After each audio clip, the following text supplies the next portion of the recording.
When I was a boy, I thought that if I could turn a screw in my father's head just a 16th of an inch one way or the other, it might help him to tell the difference between right and wrong. I couldn't, of course, and ultimately he, and I, had to pay a serious price for his confusion.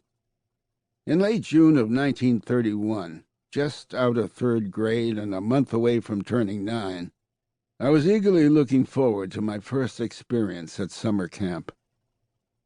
A roll of cloth tape imprinted with Norman M. Lear, Norman M. Lear, Norman M. Lear, sat on the kitchen counter waiting for my mother to cut it up and sew my name into the clothes I'd be taking with me in a few weeks.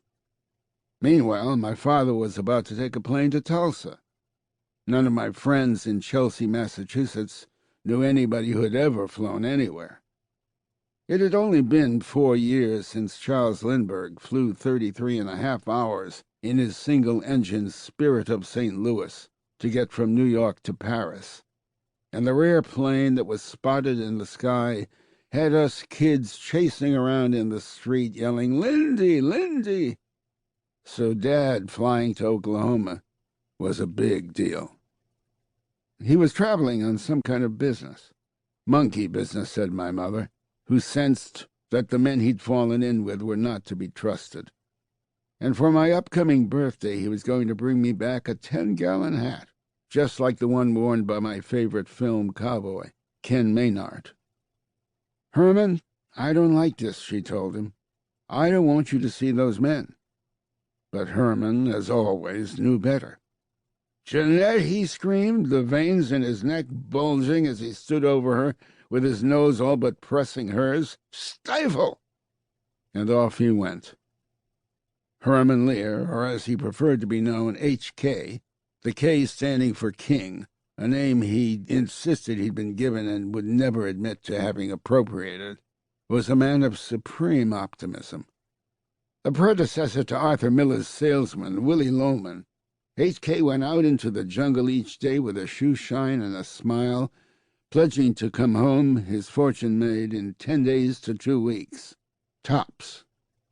And this, whatever he was doing in Oklahoma, was merely the latest scheme that would soon result in our being millionaires. He was arrested upon his return on July 3rd for receiving and trying to sell some phony bonds to the Boston brokerage house E.A. Pierce and Company. High on my list of vivid childhood memories is the photograph of my father on the front page of the next day's newspaper, coming down the steps of the courthouse, with one hand holding his hat over his face and the other manacled to a detective.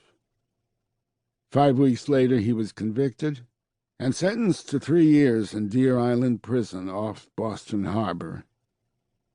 That evening our house was filled with friends and relatives, offering comfort as they bought the furniture my mother was selling, she having decided on the spot that we couldn't possibly continue to live in Chelsea in such disgrace.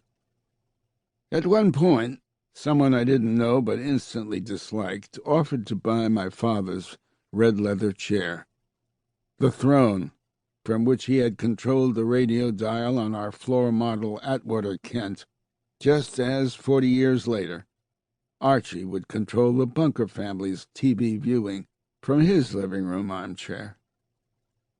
As my mother and the scavenger agreed on a price, I was devastated. The loss of my father's chair was like losing him twice in the same week. And as if that were not bad enough, I would soon learn that my mother planned to take my younger sister to live with her and leave me with various relatives until my father got out of jail and the family could be reunited.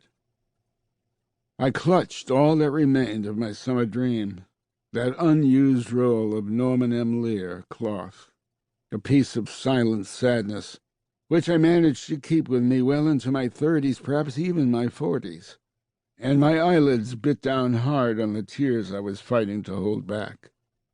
At that point, someone, an uncle or cousin or neighbor, placed his hands on my shoulders, looked deep into my eyes, and announced with that soapy solemnity that so many adults use when they are offering gratuitous counsel To the young, remember, Norman, you're the man of the house now. This had to be the moment when my awareness of the foolishness of the human condition was born. I was just past my 9th birthday. My father had been brought down before my eyes from a 10 to a 0. My mother and sister were about to disappear from my daily life. My own identity was no more than a thin bit of fabric in my fist, and I was looking up into the face of this fatuous asshole, telling me that I was the man of the house now. And then he added, with a smarmy smile I wanted to rip from his face, "No, no, son, a man of the house doesn't cry." How could I not have developed a deep appreciation for the absurdities amid the gravity of our existence?